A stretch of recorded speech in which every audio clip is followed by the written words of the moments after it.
আসসালামু আলাইকুম। রাতের শীর্ষ সংবাদে স্বাগত জানাচ্ছি আমি সুমনা সুমা। খলিলুর জয়শঙ্কর বৈঠক, হাসিনার প্রত্যাপন ও তারেক রহমানের দিল্লি সফর নিয়ে আলোচনা। ধর্ম অবমাননায় কুষ্টিয়ায় কথিত পীরকে পিটিয়ে হত্যা, আস্তানায় আগুন। জামায়াত চায় আগামীতে শ্রমিকের ঘর থেকেও প্রধানমন্ত্রী হোক, ডাক্তার শফিকুর রহমান। হাসপাতালে ভর্তি ত্রাণমন্ত্রী আসাদুল হাবিব দুলু। দুর্নীতির বিরুদ্ধে চ্যালেঞ্জ জানিয়েছে বিএনপি, পানি সম্পদ মন্ত্রী। কর্মরত জেলার স্কুলেই ডিসিদের সন্তানকে পড়তে হবে, শিক্ষামন্ত্রী। চাঁদাবাজদের তালিকা হচ্ছে র‍্যাব। বায়তুল মুকাররমে হকার উচ্ছেদকে কেন্দ্র করে সংঘর্ষ। স্থানীয় সরকার নির্বাচনে অংশ নেওয়ার সিদ্ধান্ত জাতীয় পার্টির। ৬ জেলায় রাতে ৬০ কিলোমিটার বেগে ঝড়ের শঙ্কা। শাহবাজ শরীফের সঙ্গে যুক্তরাষ্ট্র ও ইরানের প্রতিনিধি দলের আলাদা বৈঠক। পাকিস্তানি সামরিক বাহিনীর একটি দল যুদ্ধ বিমান নিয়ে সৌদি আরবে। আমাদের সদিচ্ছা আছে, কিন্তু যুক্তরাষ্ট্রের উপর বিশ্বাস নেই, ইরানের স্পিকার। শুনছিলেন শিরোনাম, এবার বিস্তারিত। সাবেক প্রধানমন্ত্রী শেখ হাসিনাকে দেশে ফিরিয়ে আনতে প্রত্যাপন চুক্তির আওতায় নিজেদের দাবি ভারতের কাছে পুনরায় উত্থাপন করেছে বাংলাদেশ।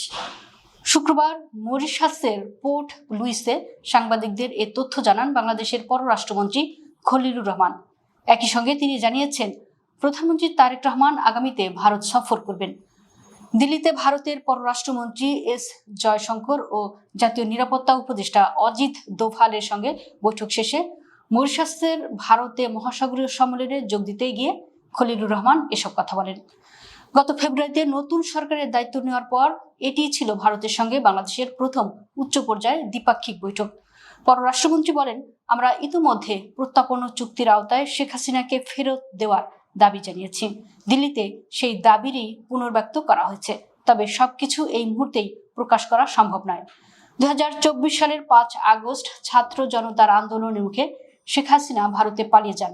এর আগে অন্তর্বর্তীকালীন সরকার তাকে ফেরাতে আনুষ্ঠানিক আবেদন করেছিল। বর্তমান বিএনপি সরকারও সেই প্রক্রিয়া এগিয়ে নিতে চায় বলে পররাষ্ট্রমন্ত্রীর বক্তব্যে স্পষ্ট হয়েছে। কুষ্টিয়ার দৌলতপুরের শামীম নামের এক পীরের আস্তানায় হামলা, ভাঙচুর ও অগ্নিসংযোগের ঘটনা ঘটেছে। এতে আস্তানাটির প্রধান আব্দুর রহমান ওরফে শামীম নিহত হন। আহত 3 জনকে হাসপাতালে ভর্তি করা হয়েছে। শনিবার দুপুরে উপজেলার ফিলিপনগর ইউনিয়নের দারোগার মোড় এলাকায় শামীম বাবার দরবার শরীফ নামে পরিচিত ওই পাকা স্থাপনায় হামলা ভাঙচুর চালানো হয়। ধর্ম নিয়ে কটূক্তির জেরে এই ঘটনা ঘটে বলে স্থানীয় বাসিন্দারা জানিয়েছেন। খবর পেয়ে ফায়ার সার্ভিসের একটি দল আগুন নিয়ন্ত্রণে আনে। পাশাপাশি পুলিশ ঘটনাস্থলে গিয়ে পরিস্থিতি নিয়ন্ত্রণে নেয় এবং এলাকায় নিরাপত্তা জোরদার করা হয়েছে। স্থানীয় বাসিন্দারা জানান, আব্দুর রহমান ওরফে শামীমের একটি বক্তব্য সামাজিক যোগাযোগ মাধ্যমে ছড়িয়ে পড়ে।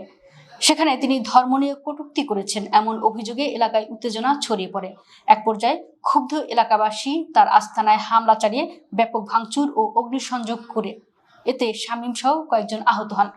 পরে পুলিশ আহত ব্যক্তিদের উদ্ধার করে দৌলতপুর উপজেলা স্বাস্থ্য কমপ্লেক্সে নিলে চিকিৎসক জানান শামীম মারা গেছেন। মালিকের ছেলে মালিক হলে, রাজার ছেলে রাজা হলে শ্রমিকের ছেলে কেন মালিক প্রধানমন্ত্রী হবে না, এমন প্রশ্ন তুলেছেন জাতীয় সংসদের বিরোধী দলীয় নেতা ও জামায়াতে ইসলামীর আমির ডাক্তার শফিকুর রহমান। তিনি বলেছেন, আমার একজন শ্রমিক ভাইয়ের ছেলে কি প্রধানমন্ত্রী, প্রেসিডেন্ট হওয়ার পথে কোনো নিষেধাজ্ঞা আছে? নাই। আমরা চাই শ্রমিক ভাই বন্ধুটির ঘর থেকে আগামী দিনের প্রধানমন্ত্রী বের হয়ে আসুক। সেই শিক্ষা, সেই পরিবেশ সরকারকে, রাষ্ট্রকে নিশ্চিত করতে হবে। শনিবার রাজধানীর ঐতিহাসিক সোহরাওয়ার্দী উদ্যানে আয়োজিত বাংলাদেশ শ্রমিক কল্যাণ ফেডারেশনের ত্রিবার্ষিক জাতীয় সম্মেলন 2026-এর প্রধান অতিথির বক্তব্যে একথা বলেন তিনি বলেন, দীর্ঘদিন ফ্যাসিজমের জাতাকলে পিষ্ট বাংলাদেশ 24-এর বৈপ্লবিক আন্দোলনের মধ্য দিয়ে মুক্তি পেয়েছে। এই আন্দোলনে যারা অংশগ্রহণ করেছেন, জীবন দেওয়া লোকদের শতকরা 62 ভাগ হচ্ছেন শ্রমিক, আর আমরা বাকি সবাই মিলে 38 ভাগ। এটি পৃথিবীর ইতিহাস। রংপুর বিভাগ বিএনপির সাংগঠনিক সম্পাদক এবং দুর্যোগ ও ত্রাণ মন্ত্রী আসাদুল হাবিব দুলুকে হাসপাতালে ভর্তি করা হয়েছে। শনিবার বিকেলে তাকে রাজধানীর এভার কেয়ার হাসপাতালে ভর্তি করা হয় বলে জানিয়েছেন বিএনপির মিডিয়া সেলের সদস্য সাইরুল কবির খান। তিনি জানিয়েছেন, আসাদুল হাবিব দুলু সৈয়দপুর বিমানবন্দরে হঠাৎ অসুস্থ হয়ে পড়েন। এরপর দ্রুত তাকে হেলিকপ্টারে করে ঢাকা নিয়ে আসা হয়। সাইরুল কবির বলেন, বিকেল 4:10 তাকে হাসপাতালে ভর্তি করা হয়েছে। তিনি চিকিৎসকের পর্যবেক্ষণে রয়েছেন। পরিবারের পক্ষ থেকে দেশবাসীর কাছে দোয়া চাওয়া হয়েছে যেন তিনি দ্রুত সুস্থ হয়ে ওঠেন। পানি সম্পদ মন্ত্রী শহীদ উদ্দিন চৌধুরী এনি বলেছেন, দুর্নীতির বিরুদ্ধে চ্যালেঞ্জ জানিয়েছে বিএনপি। রন্ধে রন্ধে যেন দুর্নীতি না থাকতে পারে সেখানে আমরা পাহারাদার হিসেবে দায়িত্ব নিয়েছি। শনিবার দুপুরে চুয়াডাঙ্গার আলমডাঙ্গায় ইছেরদারি খাল খনন কর্মসূচির উদ্বোধনী অনুষ্ঠানে তিনি একথা বলেন। পানি সম্পদ মন্ত্রী বলেন, ফ্যাসিবাদ বিরোধী আন্দোলনে যারা সক্রিয় ছিলাম সবাই এক এবং ঐক্যবদ্ধভাবে ভূমিকায় অবতীর্ণ ছিলাম। আজ সংসদ চলছে, সংসদের বিরোধী দল তাদের কথা বলছে, সরকারি দল তার উত্তর দিচ্ছে। এটাই গণতন্ত্রের সৌন্দর্য। এনি বলেন, সারা দেশে খাল খনন শুরু হয়েছে, এমনকি কাজের ধারাবাহিকতায় দখল হয়ে যাওয়া খালের জায়গায় উদ্ধার করবে সরকার। তিনি বলেন, প্রেসিডেন্ট জিয়াউর রহমানের হাত ধরে সারা দেশে খাল খনন কর্মসূচি শুরু হয়। শিক্ষামন্ত্রী ডক্টর আনম এহসানুল হক মিলন বলেছেন, এখন নকলের ধরন পরিবর্তন হয়েছে। অনেক অভিনব পদ্ধতি নকলে ব্যবহার করা হয়। এখন ডিজিটাল পদ্ধতিতে সব হচ্ছে। শিক্ষা প্রতিষ্ঠানগুলোতে সিসিটিভি ক্যামেরায় আওতায় আনা হবে, করা হবে নজরদারি। পরীক্ষা কেন্দ্রগুলোতেও থাকবে সিসিটিভি ক্যামেরা। শনিবার সকালে এসএসসি ও সমমানের পরীক্ষা রাজশাহী শিক্ষা বোর্ড এবং রাজশাহী অঞ্চলের মাদ্রাসা শিক্ষা বোর্ড ও কারিগরি শিক্ষা বোর্ডের কেন্দ্র সচিবদের সঙ্গে মতবিনিময় সভায় তিনি এসব কথা বলেন। রাজশাহী মেডিকেল কলেজ অডিটোরিয়ামে এই মতবিনিময় সভার আয়োজন করে রাজশাহী শিক্ষা বোর্ড। শিক্ষামন্ত্রী বলেন, ডিসিদের সন্তানরা ঢাকায় পড়াশোনা করেন, এ নীতি আর চলবে না। এখন থেকে কর্মরত জেলা স্কুলেই সন্তানদের পড়াতে হবে। চাঁদাবাজদের একটি নিরপেক্ষ তালিকা তৈরি করছে র্যাপিড অ্যাকশন ব্যাটালিয়ন র্যাব। চাঁদাবাজির সঙ্গে জড়িত কাউকে ছাড় দেওয়া হবে না। তালিকা প্রস্তুত শেষে সব অপরাধীর বিরুদ্ধে যে কোনো সময় দ্রুত আইনগত ব্যবস্থা নেওয়া হবে বলে জানিয়েছে র্যাব। শনিবার দুপুরে রাজধানীর কারওয়ান বাজারে র্যাব মিডিয়া সেন্টারে আয়োজিত সংবাদ সম্মেলনে এ তথ্য জানান র্যাবের লিগ্যাল অ্যান্ড মিডিয়া উইংসের পরিচালক wing commander M Intekhab Chowdhury বলেন, স্বরাষ্ট্র মন্ত্রণালয়ের নির্দেশনার পরিপ্রেক্ষিতে চাঁদাবাজদের একটি আনবায়াসড তালিকা তৈরির কাজ শুরু হয়েছে। র্যাবের 15টি ব্যাটালিয়ন ইতোমধ্যে মাঠ পর্যায়ে কাজ শুরু করেছে এবং গোয়েন্দা নজরদারি জোরদার করা হয়েছে। যারাই তালিকায় থাকবে তাদের কাউকে ছাড় দেওয়া হবে না। রাজধানীর বাইতুল মোকাররম মসজিদের জিপিও লিংক রোড এলাকায় হকার উচ্ছেদকে কেন্দ্র করে ব্যবসায়ী ও হকারদের মধ্যে সংঘর্ষের ঘটনা ঘটেছে। এতে কয়েকজন আহত হয়েছেন। শনিবার সকাল 10টায় স্বর্ণপল্লী এলাকায় এ সংঘর্ষের ঘটনা ঘটে। জানা যায়, গত 9 এপ্রিল ঢাকা দক্ষিণ সিটি কর্পোরেশনের ভ্রাম্যমাণ আদালত জিপিও লিংক রোডের দুই পাশের ফুটপাত থেকে হকার উচ্ছেদ করে। তবে পরদিনই হকাররা পুনরায় সেখানে দোকান বসালে উত্তেজনা সৃষ্টি হয়। শনিবার পুনরায় বাইতুল মোকাররম স্বর্ণ ব্যবসায়ী সমিতির উদ্যোগে উচ্ছেদ কার্যক্রম শুরু হলে ব্যবসায়ী ও হকারদের মধ্যে ধাওয়া পাল্টা দেওয়া হয়। পরিস্থিতি নিয়ন্ত্রণে আইনশৃঙ্খলা বাহিনী ঘটনাস্থলে উপস্থিত থাকলেও উভয় পক্ষই সংঘর্ষে জড়িয়ে পড়ে। আসন্ন স্থানীয় সরকার নির্বাচনে অংশগ্রহণ করার সিদ্ধান্ত নিয়েছে জাতীয় পার্টি। এছাড়া আগামী মাসে কেন্দ্রীয় বিশেষ প্রতিনিধি সভার মধ্য দিয়ে রাজধানী ঢাকা সহ সারা দেশে সাংগঠনিক কর্মসূচি জোরদার করারও সিদ্ধান্ত গৃহীত হয়। শনিবার রাজধানীর গুলশান 2-এর জাতীয় পার্টির চেয়ারম্যানের বাসভবনে অনুষ্ঠিত জাতীয় পার্টির প্রেসিডিয়াম সভায় সিদ্ধান্ত হয়। শনিবার ওই সভায় সভাপতিত্ব করেন জাতীয় পার্টির চেয়ারম্যান সাবেক পররাষ্ট্রমন্ত্রী ব্যারিস্টার আনিসুল ইসলাম মাহমুদ। সভায় সূচনা বক্তব্য রাখেন জাতীয় পার্টির মহাসচিব সাবেক মন্ত্রী ABM রুহুল আমিন হাওলাদার।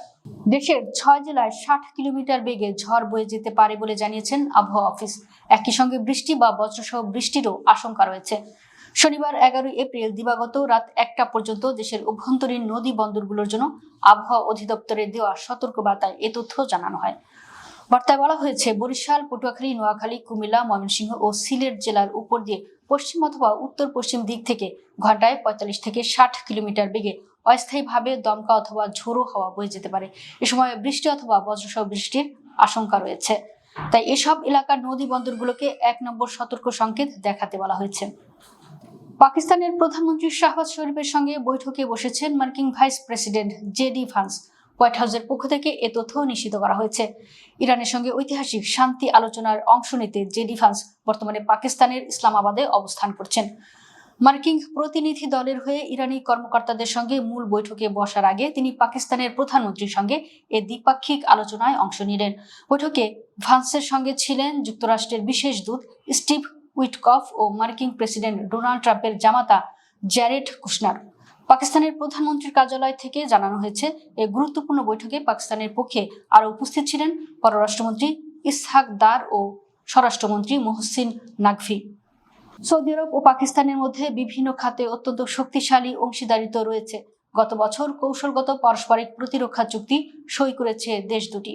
পাকিস্তানের সামরিক বাহিনীর একটি দল যুদ্ধবিমান নিয়ে সৌদি আরবে পৌঁছেছে। শনিবার সৌদি প্রতিরক্ষা মন্ত্রণালয় এক বিবৃতিতে বলেছে, ভ্রাতৃপ্রতিম দুই দেশের মধ্যে কৌশলগত পারস্পরিক প্রতিরক্ষা চুক্তির অংশ হিসেবে পাকিস্তানের সামরিক বাহিনীর একটি দল সৌদি আরবের ইস্টার্ন সেক্টরের কিং আব্দুল আজিজ বিমান ঘাঁটিতে এসে পৌঁছেছে। সৌদি আরব বলছে, পাকিস্তানি সামরিক বাহিনীর সেই দলটির সঙ্গে রয়েছে যুদ্ধবিমান ও সহায়ক বিমান। দুই দেশের সশস্ত্র বাহিনীর মধ্যে যৌথ সামরিক সমন্বয় বাড়ানো এবং অপারেশনাল কার্যক্রম শুরুর প্রস্তুতির মান আরও উন্নত করা এর মূল উদ্দেশ্য।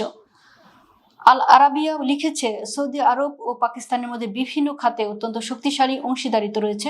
2025 সালের 17 সেপ্টেম্বর উভয় দেশ কৌশলগত পারস্পরিক প্রতিরক্ষা চুক্তি সই করে।